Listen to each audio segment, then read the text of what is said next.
halkan waxa ku qoran booliska Soomaalida halkan waxa ku sawiran calanka dawladda deegaanka Soomaalida magaalada aan joogo waa Jigjiga waxaan muuqaalkan idinku tusi doonaa Soomaali ka duwan Soomaalida Soomaali ka horumarsan Soomaalida kale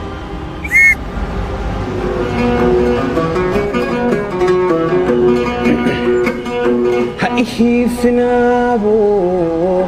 hoohay habaarini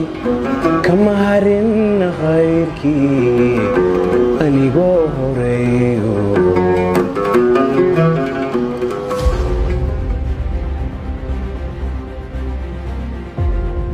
kursigan wuxuu ka mid yahay kuraasta uu ku fadhiisto madaxweynaha dawladda deegaanka Soomaalida mudane Mustafa Maxamed Umar qolkan wuxuu ka mid yahay qolalka ay golaha fulinta kula qaataan madaxweynaha go'aanada masiiriga ah ee dawladda deegaanka u yaala waxa la ii sheegay 8 sano ka hor intuu isbedelka dhacay suurtagal ma ahayn inaan halkan iska dhex mushax iska daay xataa inaan ku fakaro iska daay waxa laga yaabaa inay maanta dhici lahayd sidan ما كل المزارع أبي مسافقني والله balse isbedelkii kadib hoggaanka dawladda waxay go'aansadeen in dawladdu noqoto mid madani ah oo u furfuran shacabka iyo dhammaan qowmiyadda Soomaalida meel walba ay ka yimaadaan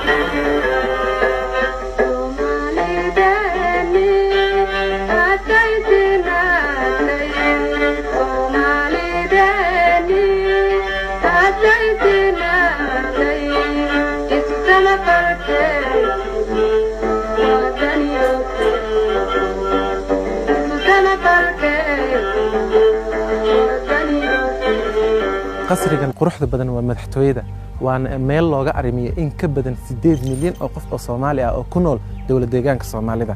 dhul baaxadiisu ay la eg tahay qiyaastii 370,000 oo kiiloomitir square فسبحان الله حين تمسون وحين تصبحون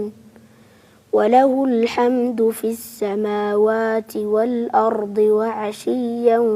وحين تظهرون marka laga yimaado siday Soomaalida dawladda deegaanka ugu adeeg yihiin diintooda waa Soomaalida ugu jecel Soomaalinimada waa Soomaalida ugu marxabeynta badan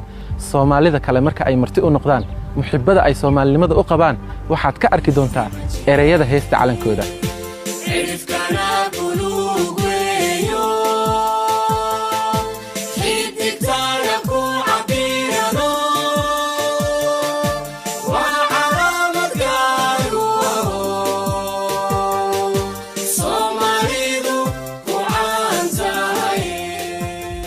waxaan rabaa inaan idin tuso sababtaan u iri Soomaalida kale way ka horumarsan tahay marka kaabayaasha dhaqaale la dhisayo gaar ahaan jidadka dhulalka Soomaalida inta badan waxa laga fikiraa inta asaasiga ee gawaaridu maraan balse halkan waxa laga sii fikiray aan idin tusayna keena halkan waxa loogu talgalay inay maraan dadka aragga naafada ka ah oo kaliya halkan waxa loogu talgalay inay maraan baaskiilada oo kaliya halkan waxa loogu talgalay in dadka caadiga ay ku socdaan ama ku rucleeyaan ama ku lugeeyaan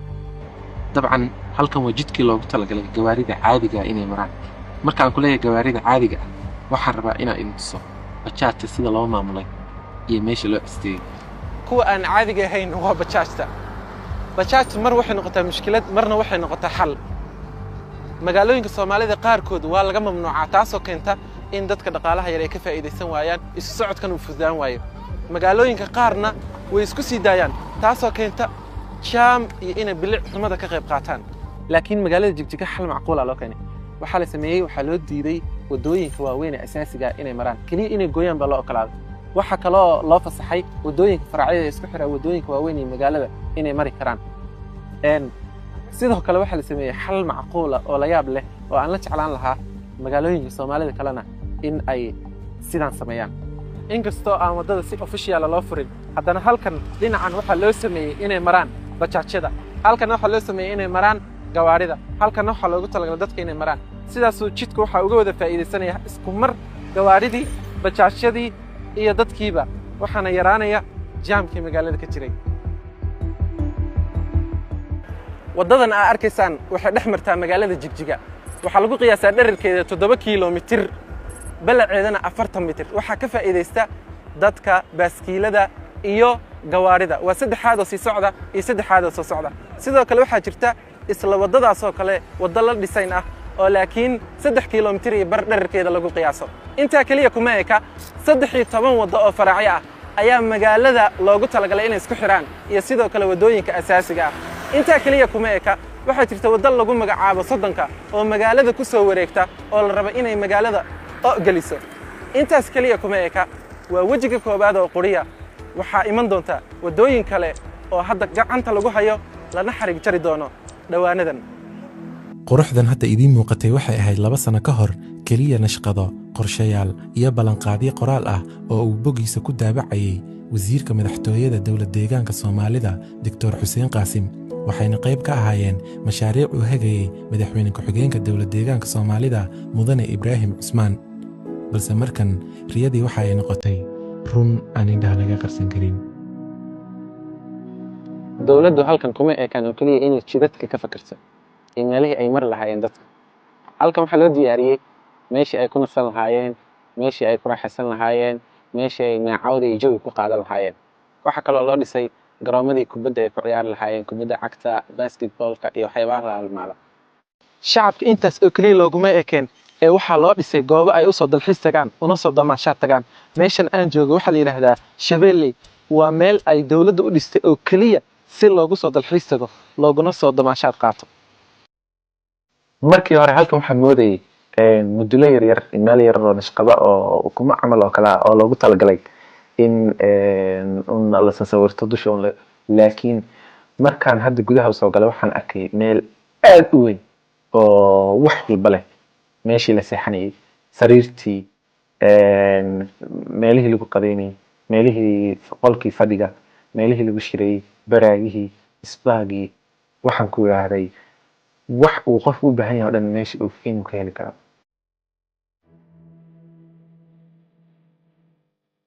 basi wanaag waxa ay ballan qaaday inaan halkan bisha malabka kula qaato marwadeed waa hadii aan soo guursado inta ku dalxiisaysa waxa weeye cid walba way furan tahay koob kasta iyo meel kasta ka yimaado Shabeelle Resort cid walba way furan tahay qof kasta inuu ku soo dalxiiso rabo way furan tahay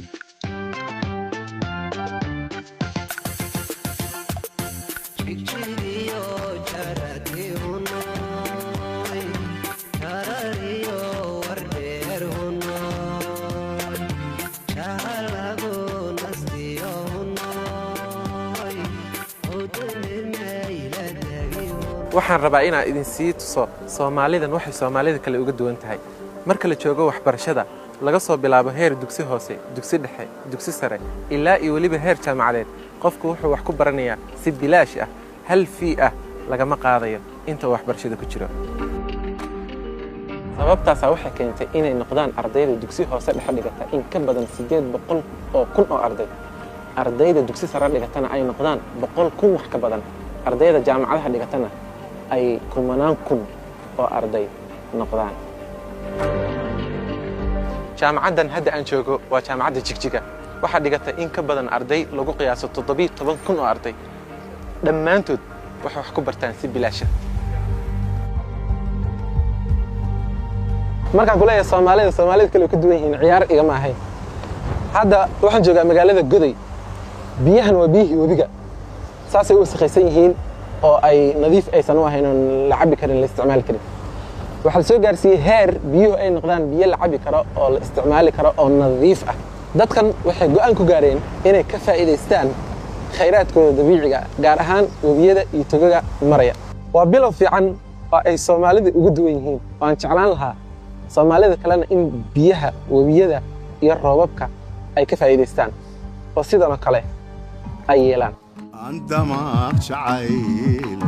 قد يسربا وركود كدادشي وحيقود الريد مركي أندل يميد تندني للربيد ma rumaysanaysaa gaarigan quruxda badan haddii aan ku yiraahdo waxa lagu soo saaray laguna farsameeyay laguna xirxiray dawlad deegaanka Soomaalida halkan aynu joognay waa Swiss Motors Company waa warshada ugu weyn ee gawaarida lagu xirxiro waxayna ku taalaa deegaanka halkan waxaa lagu xirxiraa gawaari kala duwan sida Jeturka, Suzuki-ga, Tata-ga. Jeturku wuxuu leeyahay modelo kala duwan sidoo kalena Suzuki wuxuu leeyahay modelo kala duwan halka lagu xirxiro Tata-guna sidoo kale guud ahaan waxay ka kooban tahay 20 station kasta waxaa jooga team u tababaran marka aan kuleeyahay waxa lagu soo saaray kama dhigna inaan kuleeyahay waxa lagu sameeyay agabkiisii qalabkiisii iyo dhammaan motooradii in halkan lagu sameeyay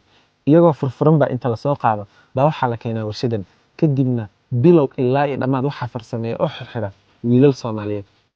faa'iidada uu leeyahay qofku inuu gaari halka ka gato gaari la hubo oo la testgareeyay oo dad walaaladii ay testgareeyeen oo tijaabsan baa laga iibinayaa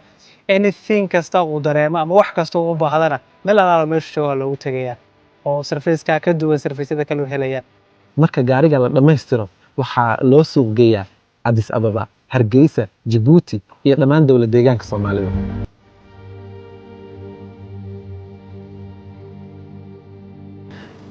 madaxweyne intaan dawlad deegaanka joogay waxa la sheegay laba marxaladood inuu lahaa dawlad deegaanka marxalad hore oo lagu qiyaaso 80 sano iyo marxalad dambe oo lagu qiyaaso 8 sano badanaana dadku waxay sheegaan in 8 sano ay uga fiicneed dhanka horumarka iyo amniga nabadgelyada marka la eego su'aasha ku weydiinay waxay tahay isbedelkii kadib maxaa isbedelay waxa isbedelay marka haddii nabad la helo horumarkii yaa wanaagsanaaday xorriyaddii shacabka ayaa soo laabanaysa waxa kale oo isbedelay xorriyadda waxa ka mid ah dadkan inay si xor ah Soomaalimadooda ay maartay u muujiyaan oo shalayto lagala dagaalamay isdhexgalka bulshada geeska mantaqada gaar ahaan Soomaalida geeska ku nool inay meesha ay noqoto meel ay si xor u yimaadaan oo adigu hadda aad garanayso isbedelka ka muuqda marka magaalada dhex marto meel walba dadkiina aad arkayso marka waxa la isbedelay waxaan ku soo ururin lahaa inuu nabadgelyo aan jirin oo hadda timid xorriyad dadku ay haysan awal hore inay si xor ah waxa la baahiyooda iyo tibashooyinkooda uga hadlaan oo hadda ay ka hadlayaan xorriyadda diinta laftigeeda oo hadda ka hor ciqaab fara badan dadku ay u mari jireen maanta inay xor yihiin oo madaariistii iyo masaajidadii iyo muxuu ahaa muuqaalkii islaamnimada si guud u ballaaran deegaanka loogu arko muddada isbedelka ka hor deegaanka wuxuu lahaa cusbitaalada tiradooda ay gaaraysa 9 cusbitaal muddada isbedelka kadib waxaa la dhisay oo la dhammaystiray oo hadda adeega bulshada siiya 9 cusbitaal waxaa hadda adeeg bishan dhexdeeda bilaabi doona 3 cusbitaal oo ka mid yahay cusbitaalka booliska cusbitaalka Dhoobweyn iyo cusbitaalka Shalaab si guud waxa isku noqonaya markaas 12 cusbitaal iyo 10 cusbitaal oo dhismo ugu socdo kuwa qaar ka mid ah ay gabagabo marayaan oo isleenahay bilaha soo socda muddo 3 ilaa 6 bilood gudahooda ku dhamaan doona marka la isku daro waxaan ka soo guurnay 9 cusbitaal hadda waxaanu taaganahay kuwa dhismada socdo hadda marka lagu daro 30 cusbitaal sanadkan waxaan qorsheynaynaa 2 cusbitaal oo dheeriyeen in hadda lagu soo daro marka 32 cusbitaal inay ku guuraan marka 9 cusbitaal laga soo guuro 32 cusbitaal muddada isbedelka kadib deegaanka madartay oo yagleelay iyo noqonaysa